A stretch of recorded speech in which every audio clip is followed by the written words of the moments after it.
Hello friends, welcome to Avsar academics. आज हम अपने chapter challenges to and restoration of the Congress system, या अब इसका नया नाम आ गया parties and party system in India में स्प्लिट इन कांग्रेस पढ़ेंगे।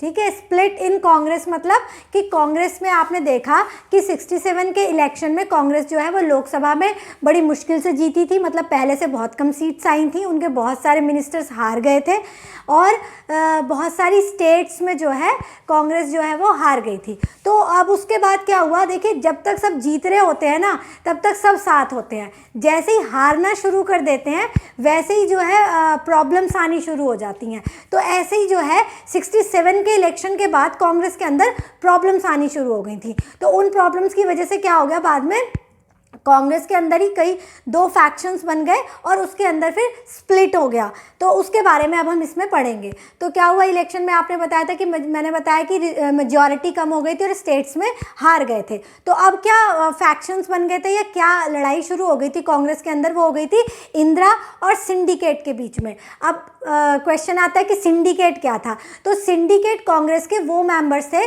जो कि बहुत पुराने लीडर्स थे और बहुत इन्फ्लुएंस थे, मतलब उनकी जनता पर पकड़ भी थी और बहुत कांग्रेस में पुराने नेता बने आ रहे थे। और यही वो सिंडिकेट थी, यही वो लोग थे जिन्होंने इंदिरा गांधी को पीएम बनाया था।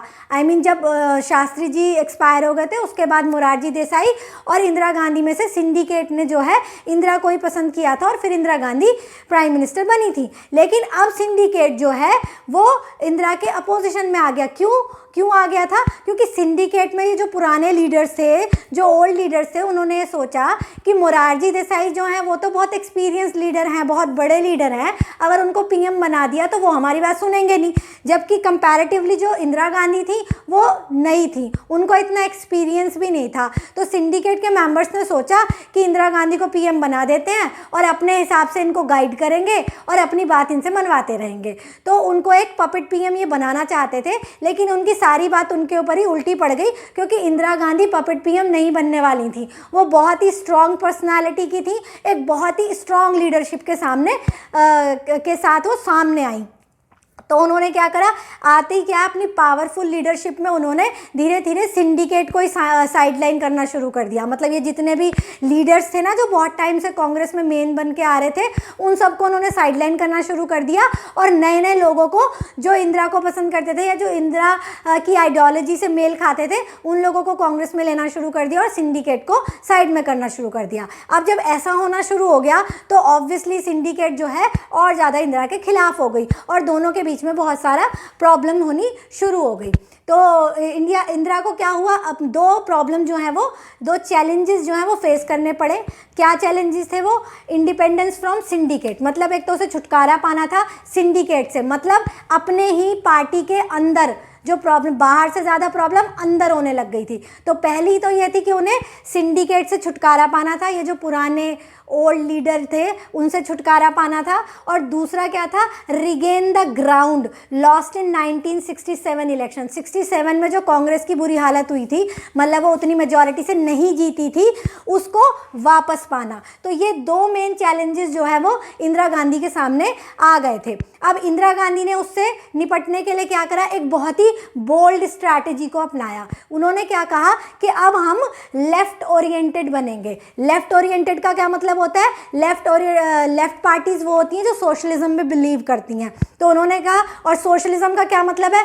जो लोगों के फेवर में बात करती हैं कि लोगों को सब्सिडीज़ देनी चाहिए, सामान सस्ता देना चाहिए, उनको फ्री में बहुत सारी चीज़ें देनी चाहिए, वेलफेयर स्टेट बनाना चाहिए। तो ये इन्होंने गवर्नमेंट पॉलिसीज इस तरह से बनानी शुरू कर दी जो लेफ्ट ओरिएंटेड थी, जिसमें कि 10 पॉइंट प्रोग्राम जो है उन्होंने बनाया।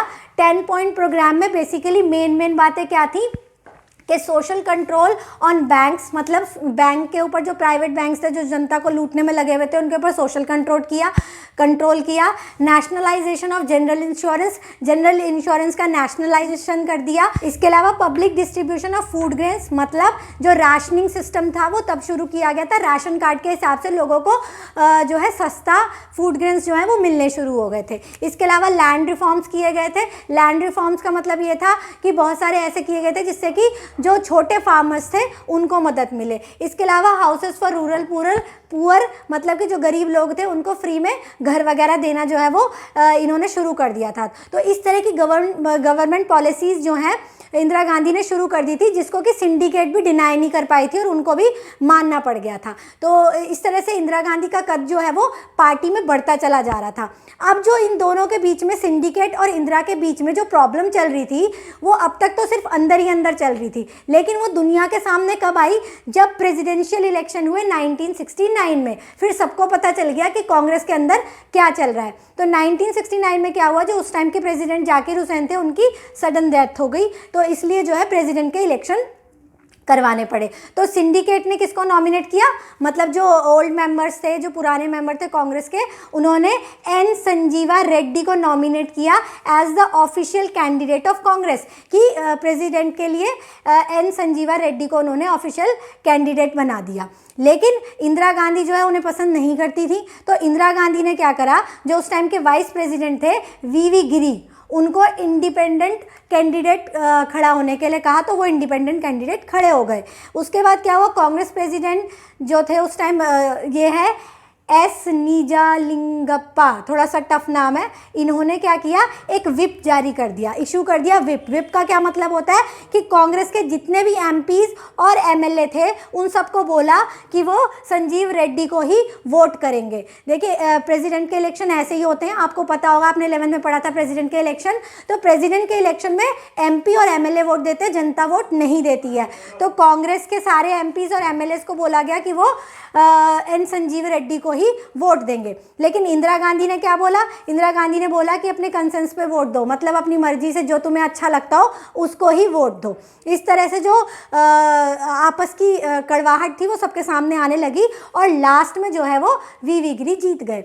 अब जब वीवी गिरी जीत गए और उनके जो कैंडिडेट थे ये एन संजीव रेड्डी हार गए, तो सिंडिकेट बहुत ज़्यादा नाराज़ हो गई, और जो कांग्रेस प्रेसिडेंट थे उन्होंने पीएम को, मतलब इंदिरा गांधी को पार्टी से ही निकाल दिया।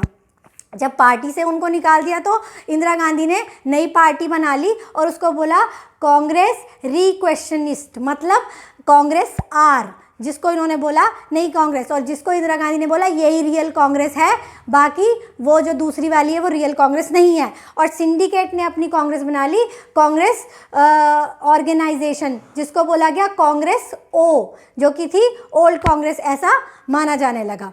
तो इंदिरा ने क्या प्रोजेक्ट किया कि split as an ideological divide between socialist and conservative. मतलब इंदिरा गांधी ने कहा कि ये कोई वैसी ही लड़ाई नहीं है कि सत्ता के लिए लड़ाई हो रही है, ये एक ऐसी लड़ाई है कि सिंडिकेट जो है वो कंजर्वेटिव है और हम जो है वो सोशलिस्ट हैं। मतलब हम जनता की भलाई करना चाहते हैं और सिंडिकेट नहीं करना चाहती है।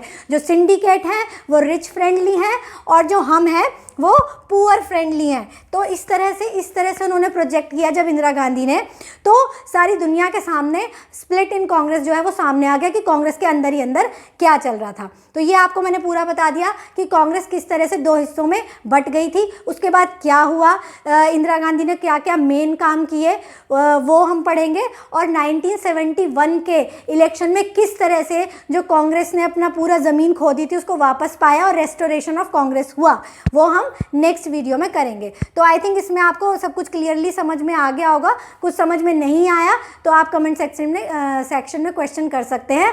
Thank you very much.